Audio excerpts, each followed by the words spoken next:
الحمد لله وكفى وسلام على عباده الذين اصطفى خصوصا على سيدنا محمد المصطفى المجتبى صلى الله تعالى عليه وعلى وأصحابه وأتباعه الأصفياء الأتقياء اللهم صل على سيدنا ونبينا وشفيعنا وحبيبنا ومولانا محمد وآله وأصحابه وبارك وسلم اللهم صل على سيدنا ونبينا وشفيعنا وحبيبنا ومولانا محمد وآله وأصحابه بلغ العلا بكماله كشف الدجى بجماله سنة جميع خصاله صلوا عليه وآله أما بعد فأعوذ بالله من الشيطان الرجيم بسم الله الرحمن الرحيم ويل لكل همزة لمزة الذي جمع ماله وعدده يحسب أن ماله أخلده كلا لينبذن في الحطمة وما أدراك ما الحطمة نار الله الموقدة التي تطلع على الأفئدة إنها عليهم مؤصدة في عمد ممددة صدق الله مولانا العظيم উপস্থিত محترم সম্মানিত সমবেত মুসলিম প্রথমে আমরা মহিয়ান জলিয়ান আল্লাহ পাক রব্বুল আলামিনের দরবারে আন্তরিকভাবে কৃতজ্ঞতা জ্ঞাপন করছি যিনি আমাদেরকে সুস্থ বদনে সালাতুল জুমা সমাপনের উদ্দেশ্যে আল্লাহর ঘরে সময় মতো আসার তৌফিক দান করলেন আলহামদুলিল্লাহ আলহামদুলিল্লাহ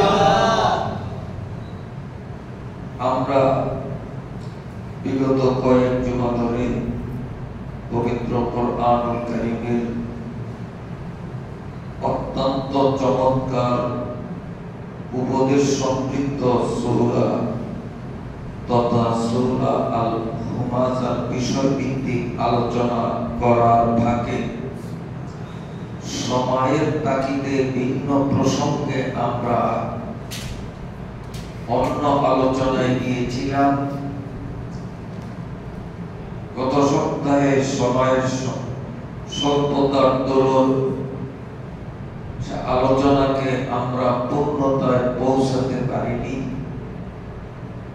সেই অসমাপ্ত বিষয়কে স্বল্প পরিসরে সংক্ষিপ্ত আকারে আমরা মোটামুটি পূর্ণতায় পৌঁছিয়ে আবার আমাদের সেই পূর্বের আলোচনা সূরা আল হুমাযার আলোচনায় চলে যাব ইনশাআল্লাহ।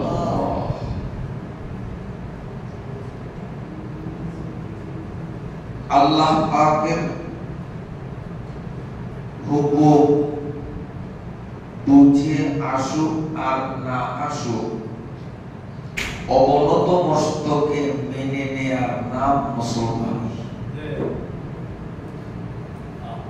আল্লাহ পাকের কোন বিধান যুক্তি বহির্ভূত নয়, হয়তো আমাদের দুর্বল মেধা সেই যুক্তি উদ্ঘাটন করতে অনেক ক্ষেত্রে আমরা ব্যর্থ, কিন্তু আল্লাহ পাকের প্রতিটি বিধান, প্রতিটি আদেশ বিজ্ঞানসম্মত, বাস্তবধর্মী এবং যুক্তিগ্রাহ্য।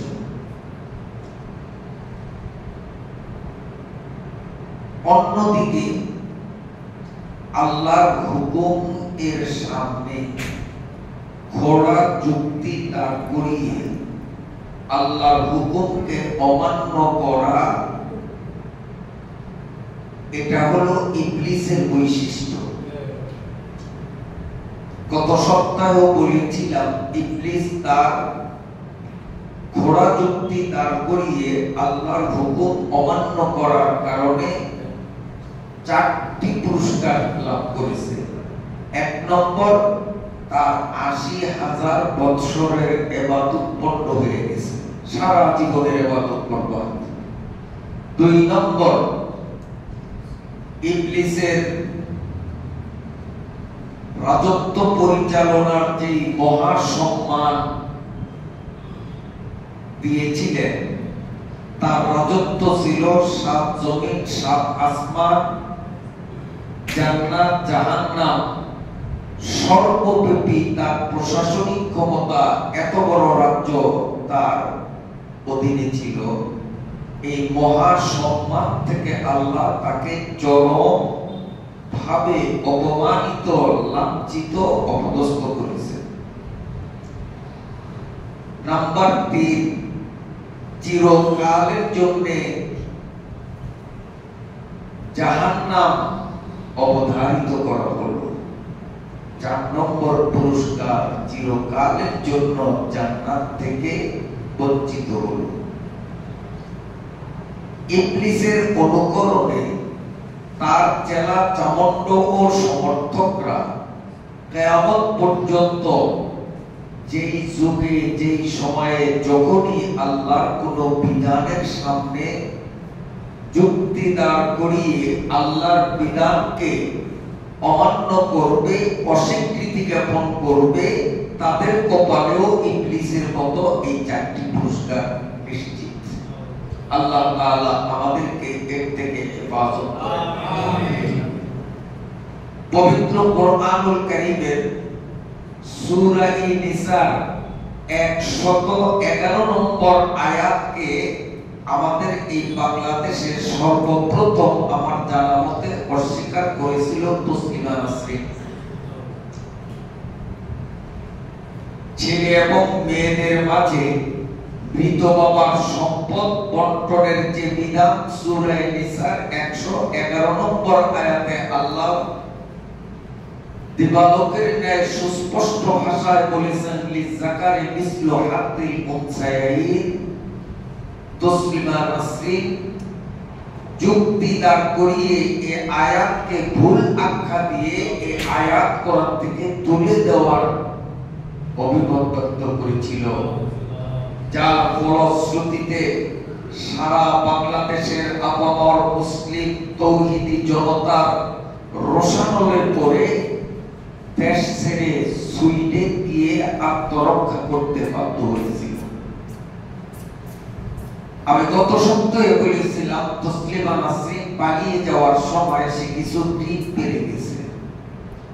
তার সেই ডিম থেকে ফোটা বাচ্চারা বর্তমানে আল্লাহর হুকুমের সামনে এভাবে ঘোড়া যুক্তি দাঁড় করিয়ে তাদের জ্ঞানের অপরিপক্কতা এবং কোরআন বিমুখতা ধর্মদ্রোহিতার পরিচয় দিয়ে তারাও আজ কোরআনকে সংস্কার করার অপচেষ্টা করছে।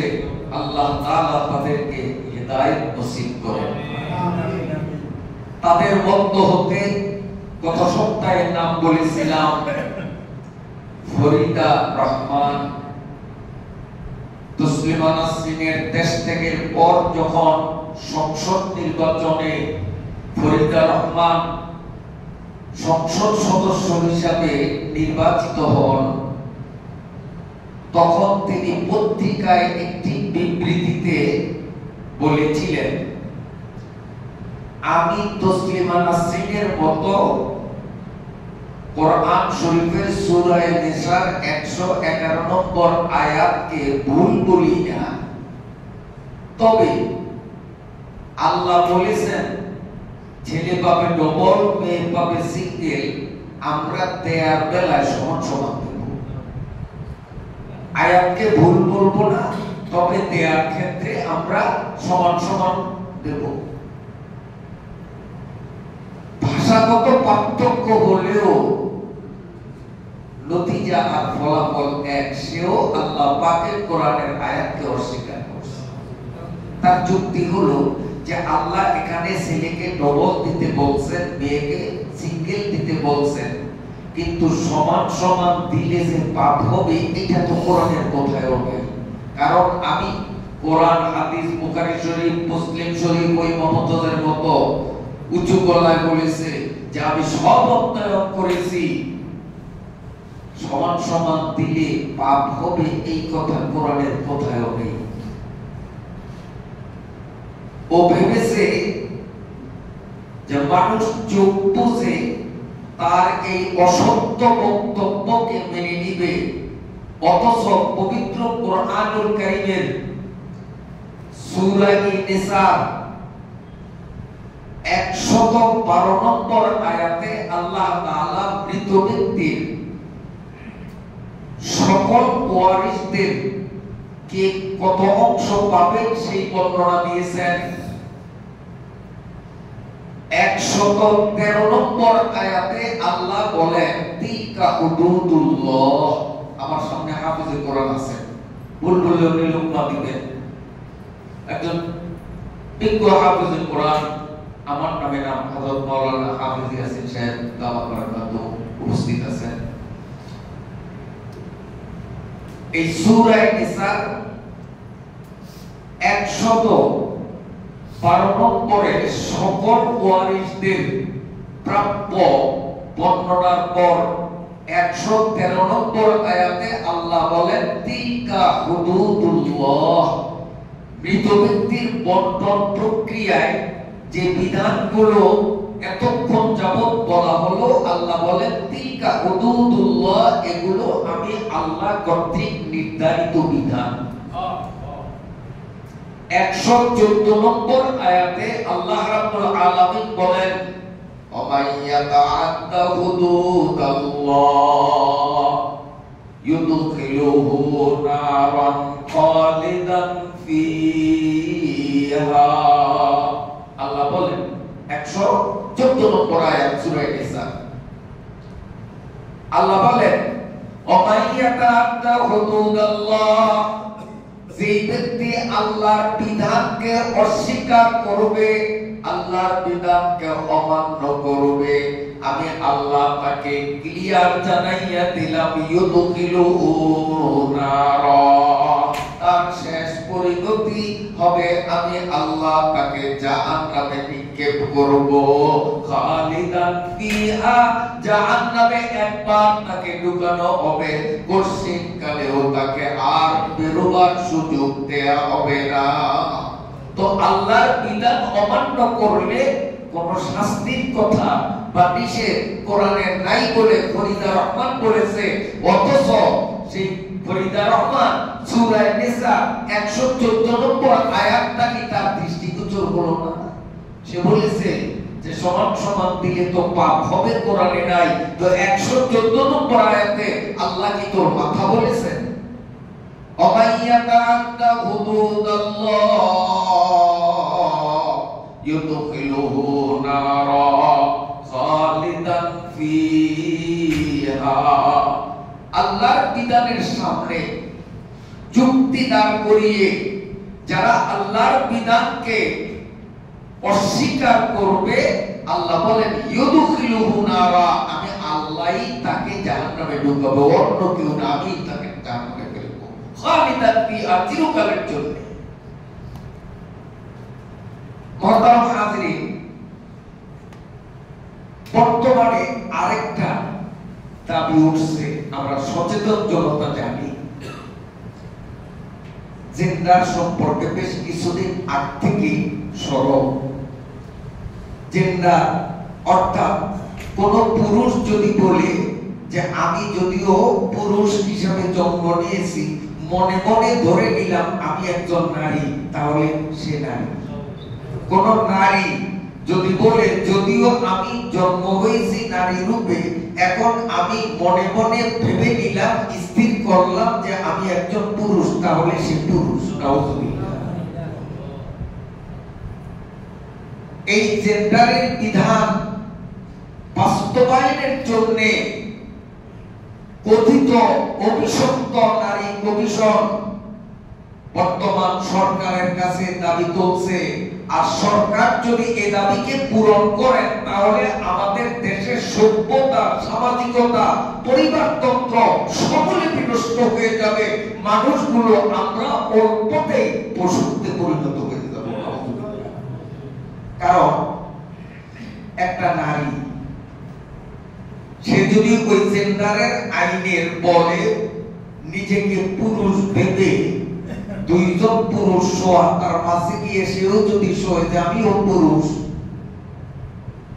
আমি নিজেকে পুরুষ ভেবে নিলাম, তাহলে অবস্থাটা কেমন হবে? একজন নারী,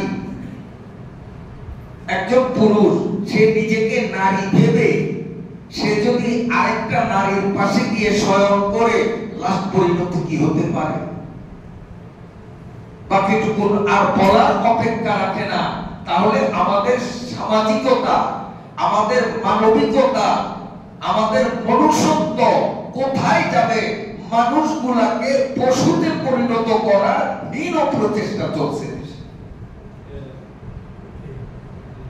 কোরআনুল কারীমের সূরা নিসা 119 নম্বর আয়াত, আমার আল্লাহ বলেন ওয়ালা আমুরান্নাহুম ফালা ইউগাইয়িরান্না খালকাল্লাহ।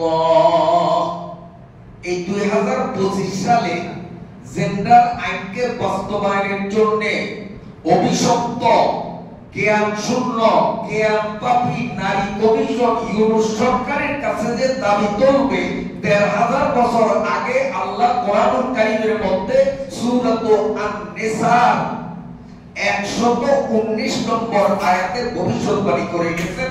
আজ তা অক্ষরে অক্ষরে মিলে গেছে।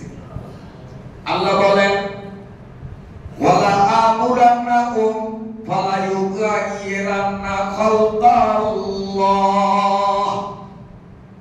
ইবলিস আল্লাহর সাথে প্রতিশ্রুতি দিয়েছে। আয়াতের অর্থ, ইবলিস বলে যে আল্লাহ, আমি মানুষকে নির্দেশ দিব তারা যেন সৃষ্টির পরিবর্তন ঘটায়, অর্থাৎ নারী নিজেকে নারী না বলে পুরুষ ভাববে, আবার কিছু পুরুষ নিজেকে পুরুষ না ভেবে নিজেকে নারী ভাববে।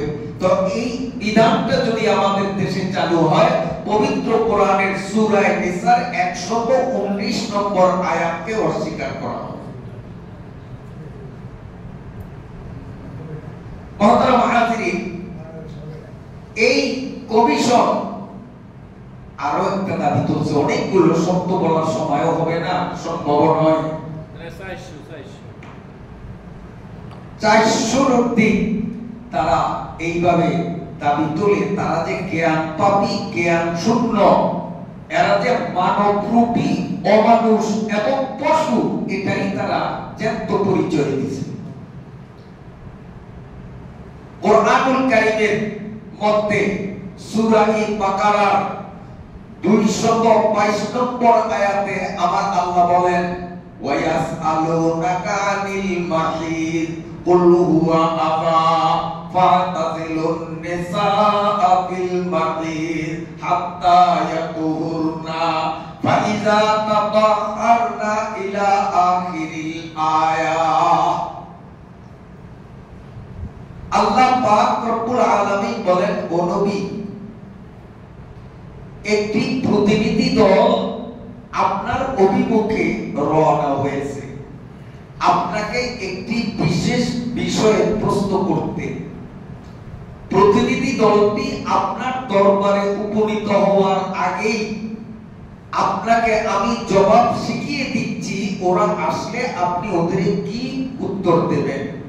আল্লাহ বলেন, ওয়ায়াসআলুনাকা আনিল মাহিজ, মহিলাদের মাসিক ঋতুস্রাবের বিধান সম্পর্কে আপনাকে প্রশ্ন করতে একটা টিম আসতেছে হযরত আবু দাহদা রাদিয়াল্লাহু তাআলা আনহুর নেতৃত্বে। আল্লাহ বলেন, ইয়াসআলুনাকা, আসতেছে, এই কেবলমাত্র কাছে এসে আপনাকে খুনি প্রশ্ন করবে আনিল মাহিজ, মহিলাদের পিরিয়ড সম্পর্কিত বিধান। কুল হুয়া আযা, আপনি তাদেরকে ক্লিয়ার কাট জানিয়ে দিবেন, মহিলাদের পিরিয়ড যতদিন চলে ততদিন তাদের শরীরটা অপবিত্র। ওই অপবিত্র অবস্থায় খবরদার তোমরা স্বামীরা স্ত্রী গমন করবে না। স্ত্রী গমন থেকে নিজেদেরকে বিরত রাখতে হবে, হাত্তা ইয়াতুহুরনা, যতদিন না তারা পিরিয়ড থেকে পবিত্রতা অর্জন না করবে। পিরিয়ডের মেয়াদ শেষে যখন তারা গোসলের মাধ্যমে পবিত্র হবে, তখন তাদের সাথে স্বামী স্ত্রী সুলভ যে আচরণ সব তখন বৈধ। ফাতুহুন্না হাইসু আমারাকুমুল্লাহ, আল্লাহ যেভাবে মিলনের বিধান দিয়েছেন সেভাবে মিলন করতে পারো, এটি হলো কোরআনের বিধান। আর এই নারী কমিশন নামে অভিশপ্ত দল তারা বলতেছে যে হায়েজ বা পিরিয়ড নামে ইসলামে যা বলা হয়েছে এটি একটি কুসংস্কার। অথচ আধুনিক বিজ্ঞান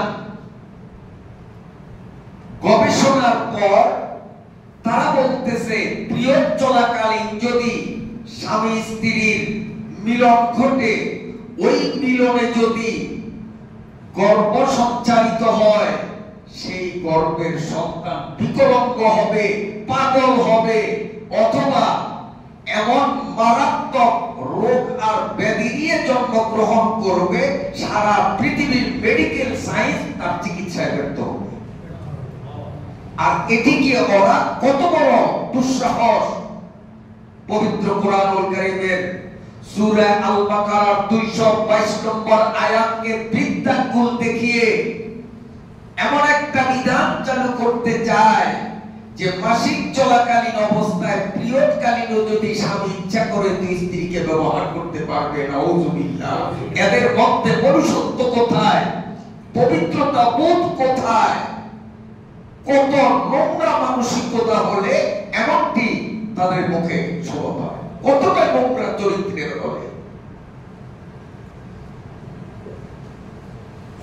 মহতারাম হাজিরিন, এইভাবে 400টা দাবির মধ্যে বেশিরভাগ দাবি পবিত্র কোরআনুল কারীমের আয়াতের সাথে সাংঘর্ষিক, সরাসরি কোরআনুল কারীমের আয়াতের বিরোধী। আর আল্লাহ পাকের কোরআনের একটি আয়াত নয়, একটি অক্ষরকে যদি কেউ অস্বীকার করে, সঙ্গে সঙ্গে ইসলাম থেকে সে বাদ পড়ে যাবে, সে অমুসলিম। আমি গত সপ্তাহে বলেছি, কেউ যদি আল্লাহর বিধানকে আল্লাহর বিধান বলে বিশ্বাস করে কিন্তু মান্য করে না, সে কাফের হয় না, সে ফাসিক হয়, অপরাধী হয়। যেমন আমাদের সমাজে বেনামাজি গুলো যারা আজকে জুমা পড়বে না অথচ মুসলমান, আপনি যদি তাকে ধরেন তো সে বলবে আসলে নামাজ পড়া ফরজ ভাই, আমি পড়ি নাই, আমি দোষী। তো সে নামাজ আল্লাহর বিধান এটা অস্বীকার করে নাই, কিন্তু কিন্তু আদায় করে নাই, তাই তাকে কাফের বলা যাবে না। সে মারা গেলে তাকে গোসল দিতে হবে, তার জানাজা দিতে হবে, ইসলামী রীতিনীতি অনুযায়ী বেনামাজিকেও সব করতে হবে, কারণ সে কাফের না, সে নামাজকে অস্বীকার করে নাই। রমজান মাসে পুরা 30টা দিন পার হয়ে গেল, একটা রোজাও রাখলো না, কিন্তু তার দিলে বিশ্বাস রোজা রাখা আল্লাহর বিধান ফরজ, কিন্তু আমি মানতেছি না। তো আল্লাহর বিধানকে সে অস্বীকার করে নাই, কিন্তু বিধান অমান্য করেছে, তাই এই বেরোজগার একে আমরা কাফের বলবো না, অমুসলিম বলবো না, মুরতাদ বলবো না, তাকে আমরা ফাসিক বলবো, অপরাধী মুসলিম বলবো। অতএব সে মারা গেলে তার জানাজা দিতে হবে। আর আল্লাহ পাকের কোরআনের একটা অক্ষরকে যদি কেউ অস্বীকার করে, সঙ্গে সঙ্গে সে কাফের হয়ে যায়, মুরতাদ হয়ে যায়, ইসলামের বিধান মতে তার সাজা হলো শিরুচ্ছেদ। কিন্তু দুঃখ, বর্তমান এই নারী কমিশন কোরআনুল কারীমের বহু সংখ্যক আয়াতকে অস্বীকার করেছে। তারা কোরআনের মধ্যেও সংস্কারের জন্য হাত দিতেছে, অথচ আল্লাহর কোরআন যে সংস্কারের ঊর্ধ্বে, পৃথিবী উল্টে গেলেও আল্লাহর কোরআনকে পরিবর্তন করবে এমন দুঃসাধ্য অতীতেও ছিল না, বর্তমানেও নেই, আগামীতেও হবে না। এটা আল্লাহ চ্যালেঞ্জ করেছেন, ইন্না নাহনু নাযালনা যিকরা ওয়া ইন্না লাহু লাহাফিজুন। শুধু আল্লাহই বলেছেন তা নয়, একজন অমুসলিম পণ্ডিত, আমেরিকার এক বিজ্ঞানী, তিনি কোরআন নিয়ে দীর্ঘদিন গবেষণা করার পর, কেন গবেষণা করছেন, যে এর কোন কথা অযৌক্তিক, অবৈজ্ঞানিক, অবাস্তব, বাস্তব ধর্মী নয়, এমন কিছু এর মধ্যে পাওয়া যায় কিনা কোরআনে ভুল বের করার জন্য মিস্টার উইলিয়াম মুয়ার, আমেরিকার বিজ্ঞানী, দীর্ঘদিন পর্যন্ত গবেষণা করার পর আল্লাহর কোরআনের সামনে তার মাথা হ্যাট হয়ে গেছে। অবনত শিরে মিস্টার উইলিয়াম মুয়ার বলেছেন, there is probably in the world no other book which has remained with so pure a text. গোটা পৃথিবীর মধ্যে সংস্কারের ঊর্ধ্বে রদবদল, পরিবর্তন, বাড়তি কমতি, এগুলোর থেকে সুরক্ষিত কোন গ্রন্থ এই পৃথিবীতে যদি থেকে থাকে, তো এই বৈশিষ্ট্য কেবল একটা গ্রন্থের আছে, সেটির নাম হলো কোরআন। অমুসলিম বলছে অমুসলিম।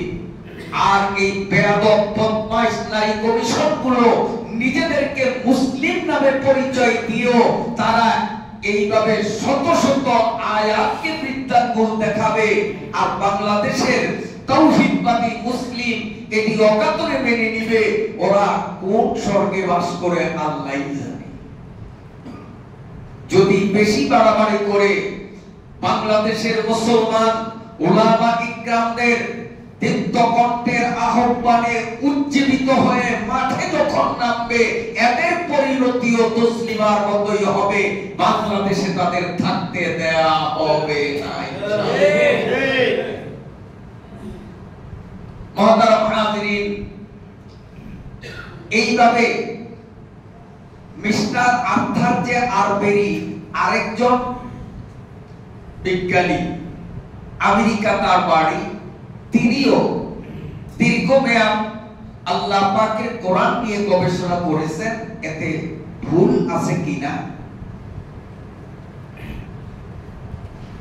এতে অবান্তর কোনো কথা পাওয়া যায় কিনা, এটা বের করার জন্য দীর্ঘদিন পর্যন্ত তার নিরলস গবেষণা অব্যাহত রাখার পর তিনি কোরআনের সামনে এতই নমনীয় হয়ে গেলেন, ইংরেজি ভাষায় কমপ্লিট 30 পারা কোরআনের অনুবাদ মিস্টার আর্থার জে আরবেরির মতো অমুসলিম খ্রিস্টান পণ্ডিত লিখেছেন।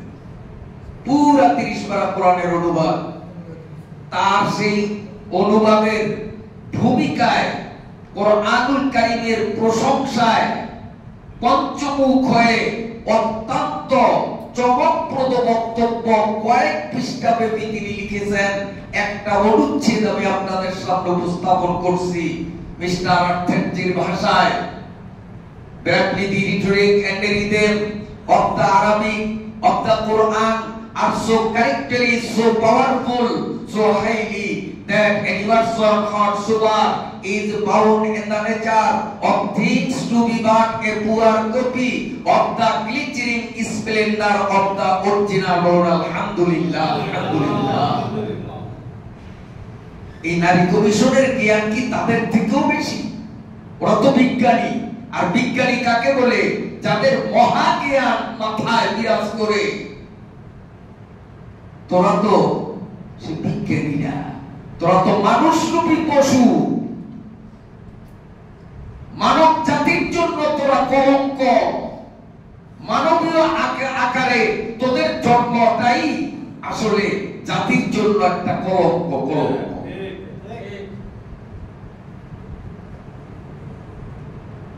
আল্লাহ পাকের কোরআনের অনুবাদ করতে গিয়ে সে বলেন যে এই কোরআন ঐশ্বরিকবাদী। তারা তো আল্লাহ বলে না, ঈশ্বর বলে। ঈশ্বর, এই জন্য তাদের ভাষায় ঐশ্বরিকবাদী। আর আমাদের ইসলামী পরিভাষায় আমরা বলবো আল্লাহর বিধান। আল্লাহর বিধান, আল্লাহর কালাম, এটা হলো আমাদের পরিভাষা। আর মিস্টার আর্থারজি সে তো মুসলিম, তার পরিভাষা। তিনি এই যে ইংরেজি যে অনুচ্ছেদটা পড়লাম তার মর্মার্থ হলো এই, সারাংশ হলো এই যে এই কোরআন এটা কোন মানব রচিত গ্রন্থ নয়। এটি হুবহু অবিকল অবিকৃত অবস্থায় ঐশ্বরিক বাণী, যা সরাসরি ঈশ্বরের নিজস্ব ভাষা। পৃথিবীর যত বড় পণ্ডিত ভাষাবিদ যে কোন ভাষায় এই আরবি কোরআনের অনুবাদ লিখবে, অনুবাদটা হবে মানুষের ভাষা। আর মূল আরবি কোরআন হলো ঈশ্বরের ভাষা। ঈশ্বরের যোগ্যতার সামনে মানুষের যোগ্যতার তুলনাই চলে না। অতএব আমি পৃথিবীর প্রথম সারির একজন ইংরেজি ভাষার পণ্ডিত হতে পারি, কিন্তু কোরআনের আরবি ভাষার পাণ্ডিত্য আমার ইংরেজি ভাষার মাধ্যমে ফুটিয়ে তোলার মতো শক্তি মোটেও আমার নেই। কারণ অনুবাদ হবে আমার ভাষা, আর মূল আরবি কোরআন হলো ঈশ্বরের ভাষা। তার কথায় আল্লাহর ভাষা। সেই কোরআনের আয়াতকে বৃদ্ধাঙ্গুল দেখাবে নারী কমিশন, আর বাংলাদেশের মুসলমান নাকে সরিষার তেল দিয়ে ঘুমাবে। তাই ভাবছে তোদের পরিণতিও অপেক্ষা কর, সেই তসলিমার মতো হবে ইনশাআল্লাহ। আসুন মুহতারাম হাজিরিন, আমি আপনাদের সামনে বিগত কয়েক জুমা ধরে পবিত্র কোরআনুল কারীমের 30তম পারার সূরা আল হুমাযার বিষয় নিয়ে আলোচনা করতেছিলাম। এই সূরার মধ্যে গীবত তথা পরোক্ষ নিন্দাকারী, প্রত্যক্ষভাবে সরাসরি সামনাসামনি কাউকে অসম্মানকারী, আর সম্পদের হক আদায় না করে নিজেকে কৃপণ সাজিয়ে যারা সম্পদের পাহাড় গড়ে, তাদের পরিণতি কি হবে এই সূরার মাধ্যমে আল্লাহ তা স্পষ্টভাবে বলে দিয়েছেন। আল্লাহ বলেন ওয়াইল, তাদের জন্য দুঃখ, তাদের জন্য আক্ষেপ, তাদের জন্য মহা ক্ষতি। সেই ক্ষতির ব্যাখ্যাটাই পরবর্তী আয়াতে আল্লাহ তাআলা বলেন যে তাদের ঠিকানা হবে হোতামায়, জাহান্নামের মধ্যে একটা বিশেষ কঠিন জায়গা, ওই জায়গার নাম হলো হোতামা। তাদের ঠিকানা হবে হোতামায়। হোতামায় তাদেরকে সাজা কিভাবে দেয়া হবে তার বিবরণ এই সূরায় আল্লাহ রাব্বুল আলামিন অত্যন্ত চমকপ্রদ ভাষায় বলেছেন। তো এই হোতামা নামক জায়গায় কঠিন সাজাগ্রস্ত হবে 3টা অপরাধের কারণে। 1 নম্বর হলো কারো অগোচরে, অবর্তমানে অনুপস্থিতিতে পরনিন্দা করা। আরেকটা হলো একজন সম্মানিত ব্যক্তির সামনাসামনি প্রত্যক্ষভাবে অসম্মানজনক আচরণ করা। 3 নম্বর হলো সম্পদের হক আদায় না করে সম্পদ কমে যাবে, কার্পণ্যতার ভাব ধরে সে শুধু সম্পদ সঞ্চয় করবে, ব্যয় করবে না, যাকাত দেবে না, কোরবানি করবে না, ফিতরা দেবে না, দান সদকা করবে না, আত্মীয় স্বজনের হক আদায় করবে না, শুধু খালি সম্পদ বাড়ানোর চেষ্টা করবে, বৈধ অবৈধের তোয়াক্কা করবে না। এই 3টা দোষ যাদের, তাদের পরিণতি হবে খোতাবা নামক জাহান্নাম। নাউযুবিল্লাহ। একটা মজার কথা বলছি। হযরত ঈসা আলাইহিস সালাতু ওয়াস সালাম একদিন পথ দিয়ে চলছে, ইবলিসের সাথে তার দেখা। ইবলিসের স্কন্ধে 3টি বস্তা বহন করে চলছে। তো ঈসা নবী তিনি নবুয়তি পাওয়ারে ইবলিসকে চিনতে পারছেন। এ বেটা ইবলিস, যাও কোথায়? আমার দায়িত্ব যা তা আদায় করতে যায়। তো তোর কাঁধে যে 3টি বস্তা দেখা যায়, এতে কি? আপনি আল্লাহর নবী, সত্যকে আপনার সাথে সামনে গোপন রাখা যায় না। এই 3টা বস্তায় আমি 3টা পণ্য নিয়ে চলছি, আমি কি একটু শুনতে পারি? কাহা 1 নম্বর বস্তা, এর মধ্যে হলো কৃপণতা। এই কৃপণতা আমি দেব সম্পদশালীদেরকে, গরিবকে দেব না। কৃপণতা একটা বস্তা ভরা, কয় এটার মধ্যে হলো কৃপণতা। আর এই কৃপণতা বিশ্ব পরিমণ্ডলে যত বড় বড় লোক, পয়সাওয়ালা, সমর্থবান, আমি এদেরকে দেব, ফ্রি দেব, ফ্রি দেব। সব কৃপণ হবে, গরিবদের দেব না। এই জন্য আমরাও বাস্তবে তা দেখি। রিকশা চালায়, গায়ের ঘাম ঝরিয়ে সামান্য কয়েকটা টাকা রুজি করে মসজিদের দান বাক্সে মাশাআল্লাহ 50 টাকা দেয়। সে কোনো কুণ্ঠা বোধ করে না। অথচ কোটি টাকার মালিক 2 টাকা দিলেও তাও চেক করে যে কোনটা দোকানদার নেবে না। খয়রাতিরে দিলে ভিক্ষুকেও নেবে না। ওই সেরা ফাটা ওই 2 টাকার নোটটাই বড় লোকের পকেট থেকে বাইরে হয়। সবাই ক্ষেত্রে বলছি না, এই মার্কা যারা তাদের, মানে ইবলিস থেকে যারা ওই বস্তা পাইছে সেই বড় লোকদের বলি, গড়পড়তায় সব বড় লোকদেরকে বলি না। যেই বড় লোকরা সামর্থ্য থাকা সত্ত্বেও দানের সুযোগ পাইলে দান থেকে হাতকে গুটিয়ে রাখবে, নিশ্চিত আপনি সোনালী অক্ষরে লিখে রাখেন, ইবলিস আপনাকে কার্পণ্যতা উপহার দিয়েছে। আপনি ইবলিস থেকে কার্পণ্যতা পেয়েছেন। ইবলিস বলে 2 নম্বর বস্তা, এই 2 নম্বর বস্তার মধ্যে হলো জুলুম।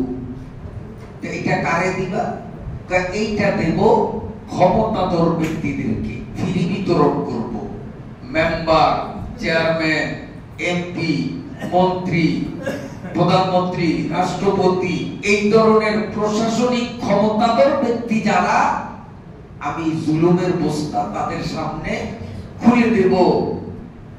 আমরা বাস্তবতার নিরিখেও দেখি, যারা একটু ক্ষমতাধর নিরীহ মানুষের উপর তারাই প্রভাব খাটিয়ে অমানবিক নির্যাতন আর জুলুম করে, নিশ্চয়ই এরাও ইবলিস থেকে জুলুমের বস্তা খরিদ করছে।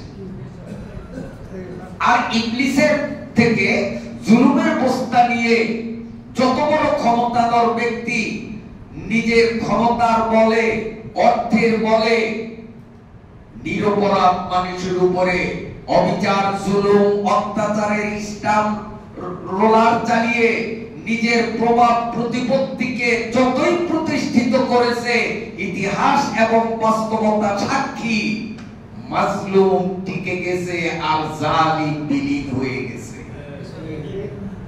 জালিম টিকতে পারেনি, পারবে না, ভবিষ্যতেও পারবে না। যদিও ক্ষণিকের জন্য জালিমের প্রভাব প্রতিষ্ঠিত থাকবে, মাজলুম তার কাছে অত্যাচারিত হবে, লাঞ্ছিত হবে, বঞ্চিত হবে, কিন্তু